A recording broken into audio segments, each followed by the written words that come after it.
দেশে গত 25 মে শেষ হয়েছে 2024-25 সালের লবণ উৎপাদন মৌসুম। এ সময় চট্টগ্রাম ও কক্সবাজার অঞ্চলে মোট 24,37,890 টন লবণ উৎপাদন হয়েছে, যা গত 64 বছরের মধ্যে সর্বোচ্চ। এর মধ্যে 2022-23 মৌসুমে দেশে প্রায় 22,33,000 টন লবণ উৎপাদন হয়েছিল।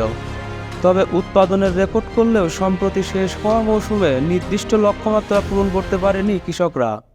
কম্প্যাক্ট ভ্যাট সিস্টেম ডেভেলপমেন্ট, দ্রব্যমূল্য হ্রাস ও ভবিষ্যৎ ভ্যাট দায়মুক্ত থাকার মূলমন্ত্র।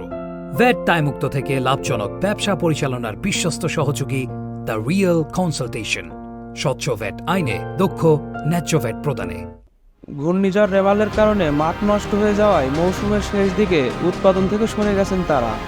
2023-24 মৌসুমে লবণ উৎপাদনের লক্ষ্যমাত্রা দেওয়া হয়েছিল 25,28,000 টন। এই হিসেবে সম্প্রতি শেষ হওয়া মৌসুমে লক্ষ্যমাত্রার চেয়ে 2,04,890 টন লবণ কম উৎপাদন করেছেন দেশের কৃষকরা।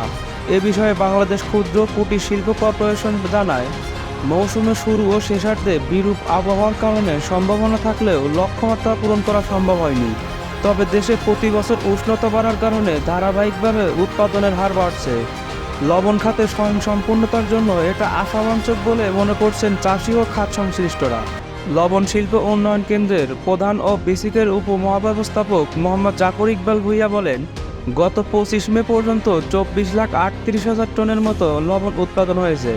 মৌসুমের শুরুতে টানা 3টি ঘূর্ণিঝড় এবং শেষ সময়ে বৃষ্টিপাত ও ঘূর্ণিঝড়ের কারণে সুযোগ থাকলেও বাড়তি লবণ উৎপাদন করা যায়নি। তবে যে পরিমাণ উৎপাদন হয়েছে তাতে দেশের চাহিদা পূরণ করা সম্ভব হবে। দেশে 2024-25 লবণ মৌসুমে আবাদযোগ্য জমি এবং কৃষকের সংখ্যাও বেড়েছে।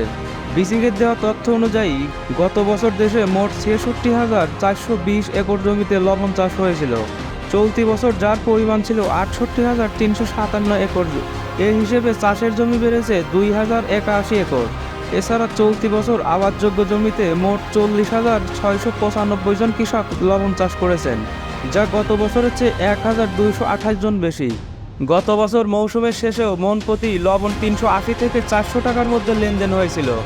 এ বছর মৌসুমের শেষার্ধে এসে লবণের মন প্রতি দাম কমে 290 থেকে 300 টাকার মধ্যে নেমে এসেছে। তবে 2024-25 মৌসুমে চাষের সময় কম পাওয়া গেছে বলে সরবরাহ সংকট থেকে বাঁচতে বিশ্ববাজার থেকে 1 লাখ টন লবণ আমদানির অনুমতি দিয়েছিল বিসিক। এদিকে দেশে ভোগ্য লবণের পাশাপাশি টেক্সটাইল ও শিল্প খাতে লবণের চাহিদা প্রতি বছরই বাড়ছে। এর আগে দেশীয় উৎপাদনের সঙ্গে চাহিদার অসঙ্গতির কারণে আমদানি নির্ভরতা থাকলেও গত কয়েক বছর ধরে দেশে লবণ আমদানি প্রায় শূন্যের কোঠায় নেমে এসেছে। বাংলাদেশ লবণ মিল মালিক সমিতির সভাপতি মোহাম্মদ নুরুল কবির বলেন, গ্রীষ্মকালীন তাপপ্রবাহ কৃষিপণ্যের জন্য ক্ষতিকর হলেও লবণের জন্য আশীর্বাদ। সারা বিশ্বে ও বাংলাদেশ প্রতি বছর উষ্ণতা যে হারে বাড়ছে তাতে লবণ চাষ আগামীতে বেড়ে দেশি চাহিদা মেটানোর পাশাপাশি রপ্তানির সুযোগ তৈরি হবে। এক্ষেত্রে কৃষকদের প্রশিক্ষণ, মাঠ থেকে ভালো মানের লবণ উৎপাদনের উপর জোর দেওয়া উচিত।